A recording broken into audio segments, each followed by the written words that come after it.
ભાજપના રાષ્ટ્રીય અધ્યક્ષ જેપી નડ્ડાના બંગલે એનડીએના દિગ્ગજ નેતાઓની હાઈ વોલ્ટેજ બેઠક. નીતિશ કુમાર, ચંદ્રબાબુ નાયડુ, અમિત શાહ, રાજનાથસિંહ, એકનાથ શિંદે અને ચિરાગ પાસવાન સહિતના નેતાઓ બેઠકમાં સામેલ.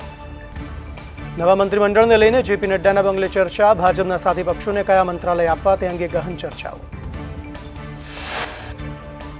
એનડીએ સરકારમાં જેડીયુના 3 મંત્રી બની શકે. રામનાથ ઠાકુર પણ મંત્રીની રેસમાં આગળ. સુનિલ કુમારને બનાવી શકે છે મંત્રી. જેડીયુના લલ્લનસિંહને પણ મળી શકે મંત્રી પદ. રાષ્ટ્રપતિ દ્રૌપદી મુર્મુએ નરેન્દ્ર મોદીને નવી સરકાર રચવા આમંત્રણ આપ્યું. એનડીએ સંસદીય દળના નેતા તરીકે નરેન્દ્ર મોદીને પસંદ કર્યા બાદ રાષ્ટ્રપતિ સમક્ષ સરકાર રચવાનો દાવો કર્યો હતો. 9મી જૂને સાંજે 7:15 કલાકે નરેન્દ્ર મોદી સતત ત્રીજી વખત શપથ ગ્રહણ કરશે. રાષ્ટ્રપતિ ભવનમાં તૈયારીઓ તેજ. 5 દેશના રાષ્ટ્રાધ્યક્ષો શપથ સમારોહમાં ઉપસ્થિત રહેશે. રાષ્ટ્રપતિ સાથે મુલાકાત બાદ નરેન્દ્ર મોદીએ સંબોધન કર્યું કે 18મી લોકસભા નવી ઉર્જાનું પ્રતીક. એનડીએ સરકારને ત્રીજી વખત સેવા કરવાની તક આપી. દેશવાસીઓનો હૃદયથી આભાર વ્યક્ત કરું છું. 2 ટર્મમાં દેશ આગળ વધ્યો. સમાજના દરેક તબક્કામાં પરિવર્તન નોંધાયું છે. 25 કરોડ લોકો ગરીબીની રેખાથી બહાર આવ્યા. 18મી લોકસભાના કાર્યકાળમાં એ જ ગતિથી કામ કરીશું. દેશની આશાને પૂર્ણ કરવામાં કોઈ કમી નહીં રાખીએ. રાષ્ટ્રપતિએ અમને સરકાર બનાવવા આમંત્રણ આપ્યું. સપનાઓને સાકાર કરવાનો પડાવ. નરેન્દ્ર મોદીએ વધુમાં કહ્યું, ભારતની વૈશ્વિક છબીનો લાભ હવે શરૂ થયો છે. અનેક તણાવ અને આપદામાંથી વિશ્વ પસાર થઈ રહ્યું છે. દરેક દેશ આ સમસ્યાથી બચવા માટે પ્રયાસ કરી રહ્યો છે. આટલા સંકટ છતાં વિશ્વમાં સૌથી ઝડપી પ્રગતિ થઈ રહી છે. લોકસભા ચૂંટણીમાં જીત બાદ નરેન્દ્ર મોદીએ લાલકૃષ્ણ અડવાણીના આશીર્વાદ લીધા. પીએમ મોદીએ લાલકૃષ્ણ અડવાણી સાથે મુલાકાત કરી.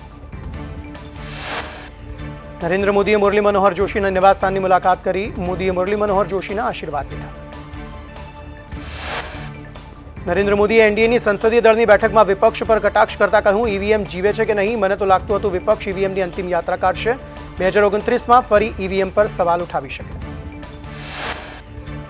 એનડીએ બેઠકમાં નરેન્દ્ર મોદીએ કહ્યું, વિશ્વ સામે ભારતને બદનામ કરવાનું આ ષડયંત્ર હતું. દેશ આવા લોકોને ક્યારેય માફ નહીં કરે. એક જ ટોળકી હતી જે કામ કરતી હતી. ઇન્ડિયા એલાયન્સ પ્રગતિની વિરોધી છે. નરેન્દ્ર મોદીએ વિપક્ષ પર પ્રહાર કરતા કહ્યું, મતદાન પૂર્ણ થતાં જ યોજનાબદ્ધ હિંસાનો પ્લાન બનાવાયો. દેશના લોકોના ભાગલા પાડવાનો વિપક્ષે પ્રયાસ કર્યો. 2 દિવસ તો એવો માહોલ બન્યો જાણે અમે હાર્યા હોય. હું વિશ્વમાં કહું છું કે અમારા દેશમાં લોકશાહી છે. આ લોકો વિશ્વમાં જઈને કહે છે અમારે ત્યાં મોદી બેસી ગયો છે. આ લોકો કહે છે અમારે ત્યાં લોકશાહી નથી રહી. દેશે એનડીએના ગુડ ગવર્નન્સને 10 વર્ષ જીવ્યું છે. આગામી 10 વર્ષમાં ગુડ ગવર્નન્સ લોકોને મળતું રહેશે. આગામી 10 વર્ષ લોકોના જીવનમાં બદલાવ લાવીશું. નરેન્દ્ર મોદીએ દક્ષિણ ભારતની રાજનીતિ સાથે વાત કરતા કહ્યું કે દક્ષિણ ભારતમાં નવી રાજનીતિનો પાયો મજબૂત કર્યો. કર્ણાટક અને તેલંગાણા બંને સ્થળે એનડીએને સમર્થન. તમિલનાડુમાં બેઠક નથી જીત્યા. વોટ શેર વધ્યો છે. તમિલનાડુની કાલ કેવી હશે તેનો સંદેશો મળ્યો. અગાઉના 10 વર્ષમાં કરેલું કામ ટ્રેલર છે. આપણે વધુ ઝડપથી દેશની આકાંક્ષાઓને પૂર્ણ કરવાની છે. એનડીએ દેશને સ્થિર સરકાર આપી. ચંદ્રબાબુ નાયડુએ નરેન્દ્ર મોદીને સમર્થન જાહેર કર્યું. કહ્યું, નરેન્દ્ર મોદીએ 3 મહિના અથાગ મહેનત કરી. અમિત શાહે પ્રચાર કરી આંધ્રપ્રદેશમાં હવા બદલી નાખી. નીતિશ કુમારે નરેન્દ્ર મોદીના ચરણ સ્પર્શ કર્યા. સમર્થન આપતા કહ્યું, અમે અડીખમ રીતે આપની સાથે છીએ. આપની વિકાસ યાત્રામાં જોડાયેલ છીએ. હવે કોઈને પણ આમ તેમ થવાની જરૂર નથી. એનડીએ બેઠકમાં મહારાષ્ટ્રના સીએમ એકનાથ શિંદેએ કહ્યું, હું બાળા સાહેબના વિચારો ધરાવતી પાર્ટી તરીકે મોદીજીનું સમર્થન કરું છું. હું આપણા આદરણીય વડાપ્રધાન મોદીજીને સંસદીય દળના નેતા તરીકે ચૂંટવાના પ્રસ્તાવને સંપૂર્ણ સમર્થન આપું છું. અજીત પવારે કહ્યું, રક્ષામંત્રી રાજનાથસિંહ, અમિત શાહ અને ગડકરી સાહેબે અહીં પ્રસ્તાવ મૂક્યો છે. હું તેને સમર્થન આપવા ઊભો છું. મારી પાર્ટી રાષ્ટ્રવાદી કોંગ્રેસ પાર્ટી વતી હું નરેન્દ્ર મોદીના નામનું સમર્થન કરું છું. ચિરાગ પાસવાને નરેન્દ્ર મોદીને સંબોધતા કહ્યું, આનો શ્રેય તમને જાય છે સાહેબ. તમે જ ઈચ્છા શક્તિ આપી હતી જેણે એનડીએને ત્રીજી વખત જીતવાની તાકાત આપી. ભારતના લોકોને તમારામાં પૂરો વિશ્વાસ છે. ફક્ત તમારામાં જ ઈચ્છા શક્તિ છે જે ગામ અને શહેર, અમીર અને ગરીબ વચ્ચેનો તફાવત દૂર કરી શકે છે. અનુપ્રિયા પટેલે કહ્યું, અપના દળ વતી હું આદરણીય વડાપ્રધાન નરેન્દ્ર મોદી સહિત તમામ નવા ચૂંટાયેલા સાંસદોને અભિનંદન પાઠવું છું, જેઓ કરોડો દેશવાસીઓના હૃદયમાં વસે છે. પવન કલ્યાણે નરેન્દ્ર મોદીને સંબોધીને કહ્યું, કાશ્મીરથી કન્યાકુમારી સુધી તમારા નેતૃત્વમાં ભારત તમારી સાથે છે. તમારી દેશભક્તિ, તમારા કાર્યો, તમારા શબ્દો અમને પ્રેરણા આપે છે. તમારા સમર્થન અને સહકારથી અમે આંધ્રપ્રદેશમાં સફળતા હાંસલ કરવામાં સફળ થયા છીએ. હું એનડીએ સંસદીય દળના નેતા તરીકે મોદીજીના નામનું સમર્થન કરું છું. નરેન્દ્ર મોદી એનડીએના નેતા બન્યા બાદ ભાજપમાં ઉજવણી. ભાજપના કાર્યકરોએ ઢોલ નગારા વગાડી ઉજવણી કરી. મોદીના સાથ સાથે કાર્યકરો ઝૂમી ઉઠ્યા. ભાજપ કાર્યાલયોમાં મીઠાઈ વહેંચાઈ અને આતિશબાજી કરવામાં આવી. કર્ણાટકના માનહાનિ કેસમાં રાહુલ ગાંધીને મળ્યા જામીન. બેંગાલુરુ કોર્ટે જામીન મંજૂર કર્યા. કર્ણાટક ભાજપે કર્યો હતો માનહાનિનો કેસ. વિધાનસભા ચૂંટણી વખતે કોંગ્રેસે છપાવી હતી જાહેરાત. ગુજરાત ભાજપના સંગઠન મંત્રી રત્નાકરની વિવાદાસ્પદ પોસ્ટ. પરિણામો પર આડકતરી રીતે પોસ્ટ કરી. શ્વાનના ફોટા સાથે વિવાદિત પોસ્ટ કરી. શ્વાનને વિકાસથી કોઈ મતલબ ન હોવાની કરી પોસ્ટ. ગમે તેટલું સારું કામ કરો, કેટલાક લોકોને લેવા દેવા નથી. અમદાવાદ ભાજપના સંગઠન મંત્રી રત્નાકરની વિવાદિત પોસ્ટ પર કોંગ્રેસ પ્રવક્તા પાર્થિવરાજ કઠવાડિયાએ નિવેદન આપ્યું કે ચૂંટણીના પરિણામોથી ભાજપના નેતા અને આગેવાનો બોખલાઈ ગયા છે. ભાજપના નેતાએ ડોક્ટર પાસે માનસિક પરિસ્થિતિની તપાસ કરાવવી જોઈએ. 2014-2019માં પૂર્ણ બહુમતી આપી ત્યારે બધા સારા લાગતા હતા. ભાજપના કુકર્મોના કારણે મતદારોએ ભાજપ વિરોધી મતદાન કર્યું. આવા નિવેદનો ભાજપની વરવી વાસ્તવિકતા છતી કરે છે. આ પ્રકારની માનસિકતા લોકતંત્ર માટે હાનિકારક. ગેનીબેનના નિવેદનથી જિલ્લા કોંગ્રેસ પ્રમુખ નારાજ. જિલ્લા કોંગ્રેસ પ્રમુખ ભરતસિંહ વાઘેલાએ નિવેદન આપ્યું કે ગેનીબેન ઠાકોરનું નિવેદન દુઃખદ. ગેનીબેન ઠાકોરના નિવેદનથી ઠેસ પહોંચી. ગેનીબેને કહ્યું હતું કોંગ્રેસમાં સંગઠનનો અભાવ છે. ઉમેદવારો પોતાના દમ પર લડે છે. ગેનીબેને 2 દિવસ પહેલા આપેલા નિવેદન પર પલટી મારી. કહ્યું રાજ્યમાં ક્યાંક સંગઠન નિષ્ક્રિય રહ્યું હોય તો સુધારો થાય. જિલ્લા કોંગ્રેસ પ્રમુખની સમજ ફેર થઈ હોવાનું ગેનીબેનનું નિવેદન.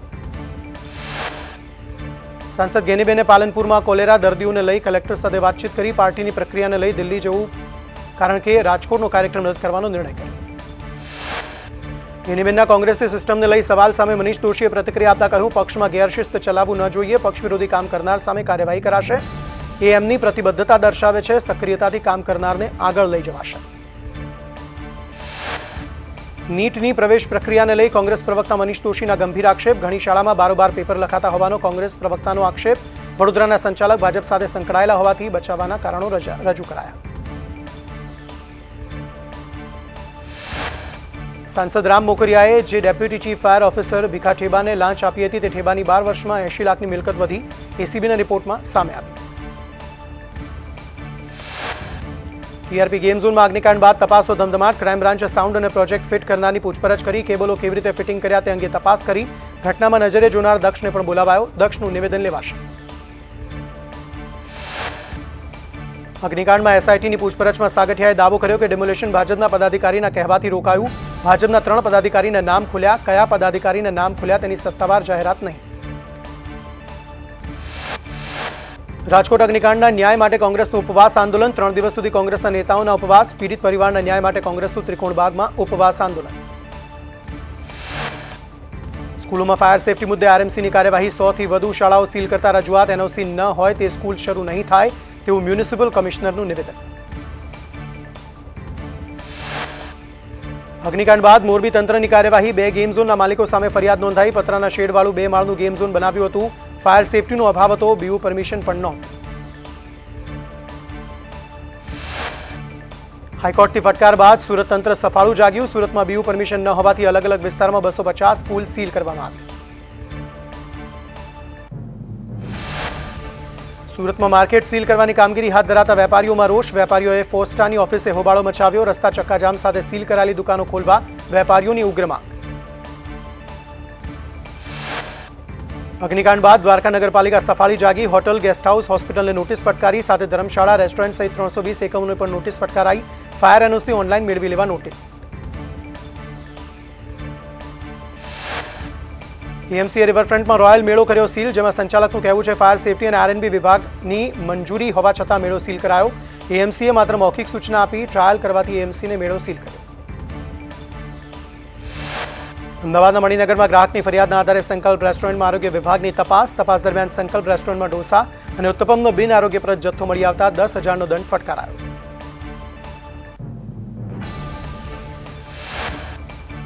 મોન્સૂનની કામગીરી અંતર્ગત રાજકોટ મનપાએ ગુજરાત હાઉસિંગ બોર્ડના ક્વાર્ટર્સ ખાલી કરવા નોટિસ ફટકારી. જર્જરિત ક્વાર્ટર્સ ખાલી ન કરતા મનપાએ કડક વલણ અપનાવ્યું.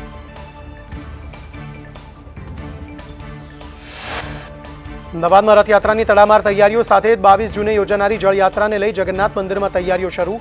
જળયાત્રાને લઈ વિશેષ પોસ્ટર લગાવાયા. બેન્ડવાજા સહિત 18 ગજરાજ, 18 ભજન મંડળીઓ હાજર રહેશે.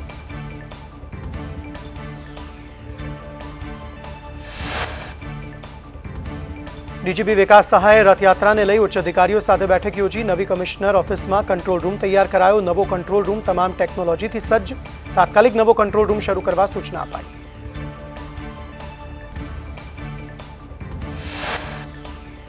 અમદાવાદમાં રથયાત્રા પહેલા ક્રાઇમ બ્રાન્ચ સક્રિય. ક્રાઇમ બ્રાન્ચે ડ્રોન થકી સર્વેલન્સ હાથ ધર્યું. ડ્રોન કેમેરાની મદદથી ગતિવિધિઓ પર બાજ નજર. રાજ્યભરમાં નકલી બિયારણને લઈ કૃષિ વિભાગની 19 ટીમો દ્વારા તપાસ. રાજ્યભરમાં 483 નોટિસ ઇસ્યુ કરાઈ.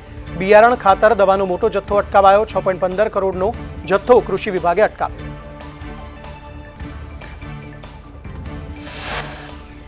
10 જૂને મળશે ગુજરાત ભાવ પંચની બેઠક. કૃષિમંત્રી રાઘવજીની અધ્યક્ષતામાં રવિ પાકના ભાવો નક્કી કરવા માટે બેઠક મળશે.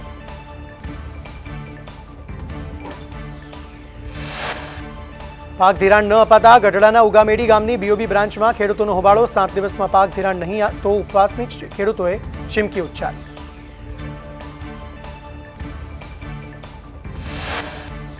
મોરબીમાં પાણી પ્રશ્ને સ્થાનિકોનો હોબાળો. વૃષભ પાર્ક સોસાયટીના રહીશોએ નગરપાલિકાની કચેરીમાં આક્રોશ સાથે રજૂઆત કરી.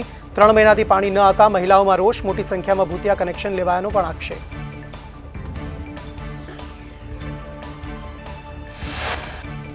ડભોઈમાં નગરપાલિકાની કાર્યવાહી. સ્પોર્ટ્સ કોમ્પ્લેક્સ પાછળના દબાણો દૂર કર્યા. વિમલ સોસાયટીમાં 10 જેટલા મકાનો તોડાયા.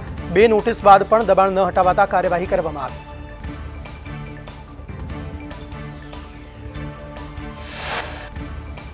મોરબીમાં રેલવે હદમાં ખડકાયેલા દબાણો દૂર કરવામાં આવ્યા. એલી કોલેજ રોડ પર કેબિનો સહિત 44 જેટલા દબાણો હટાવાયા.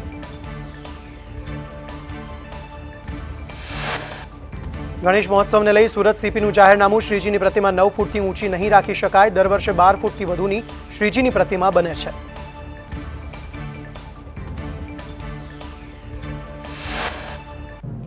વડોદરા સંકલ્પ સમિતિની બેઠકમાં ગંગા દશેરામાં યોગ્ય આયોજનની રજૂઆત થઈ. નદીમાં પૂજા માટે યોગ્ય વ્યવસ્થા કરવા એમએલએ અક્ષય પટેલ, ચૈતન્યસિંહ ઝાલા હાજર રહ્યા.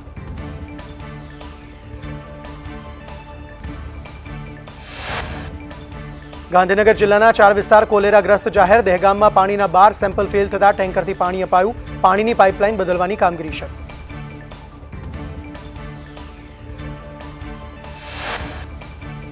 પેટલાદનું સિલવઈ ગામ કોલેરાગ્રસ્ત જાહેર. સિલવઈ ગામમાં એક કેસ કોલેરાનો પોઝિટિવ. મામલતદારને કોલેરા નિયંત્રણ અધિકારી જાહેર કરાયા.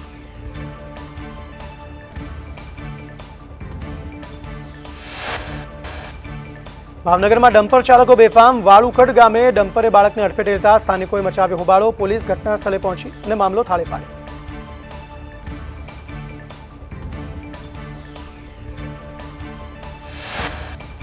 બનાસકાંઠાના પાંથાવાડાની તિરુપતિ બાલાજી શાળાના સંચાલક અને આચાર્ય લાંચ લેતા ઝડપાતા વિવાદમાં આવી.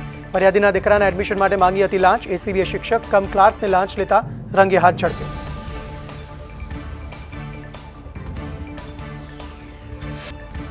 વલસાડમાં અનૈતિક સંબંધોમાં યુવકને માર મારતા મોત નીપજ્યું. મહિલા પતિએ યુવકને ધમકી આપ્યા બાદ માર માર્યો. પોલીસે 2 હત્યારાઓની કરી ધરપકડ.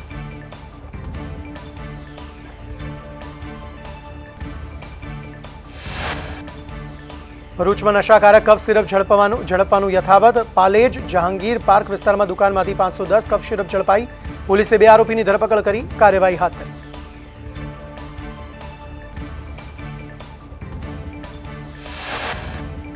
વલસાડના કપરાડા તાલુકામાં ભારે પવન સાથે વરસાદ. સુથાલપાડા, વડોલી, રાનવેરી ગામોમાં વરસાદ.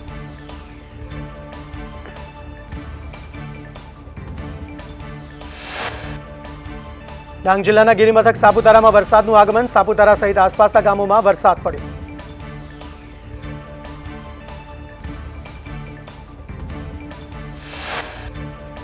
રાજ્યમાં 7 થી 12 જૂન ભારે પવન સાથે વરસાદની આગાહી. આવતીકાલે નર્મદા, અમરેલી, ગીર સોમનાથ, દીવ, ભાવનગરમાં વરસાદ પડવાની શક્યતા.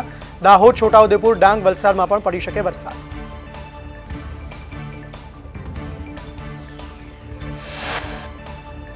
નવ જૂને ગાંધીનગર, અરવલ્લી, મહીસાગર, જૂનાગઢ, અમરેલી અને ગીર સોમનાથમાં પડશે વરસાદ. અમદાવાદ, ખેડા, આણંદ અને દાહોદમાં પણ વરસાદ પડી શકે.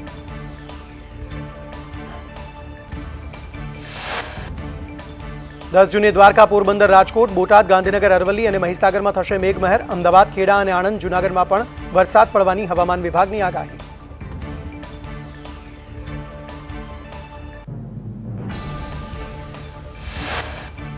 11 અને 12 જૂને ગુજરાતમાં ગાજવીજ સાથે વરસાદની આગાહી. 11 જૂને રાજ્યના અનેક જિલ્લાઓમાં મેઘરાજા મહેરબાન થશે.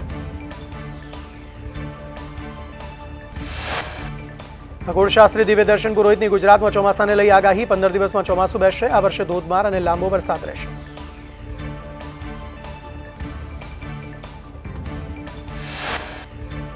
એક જ દિવસમાં 5 થી 10 ઇંચ વરસાદ પડી જશે. આગામી 3 દિવસથી દક્ષિણ ગુજરાતમાં વરસાદની આગાહી.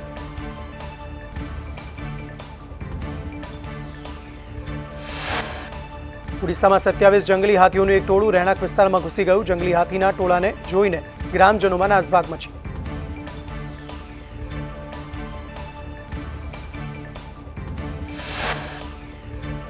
કર્ણાટક સરકારે રાજ્યમાં ફિલ્મ હમારે બારાના રિલીઝ પર મૂક્યો પ્રતિબંધ. સાંપ્રદાયિક તણાવની આશંકા વ્યક્ત કરી સરકારે લીધો નિર્ણય.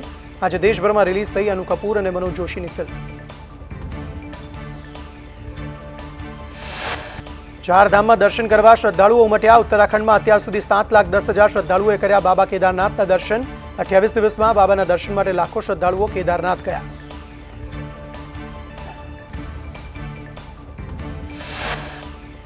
ભારતીય મૂળના અવકાશયાત્રી સુનિતા વિલિયમ્સે વધુ એક સિદ્ધિ પોતાના નામે કરી. બોઇંગની સ્ટાર લાઇનર કેપ્સ્યુલમાં સુનિતા વિલિયમ્સ નાસામાં અવકાશયાત્રી વેરી બુચ વિલમોર સાથે સ્પેસ સ્ટેશનમાં પહોંચ્યા. સ્પેસ સ્ટેશન પર બંને અવકાશયાત્રીઓ અંદાજે 7 થી 8 દિવસ સુધી રહેશે.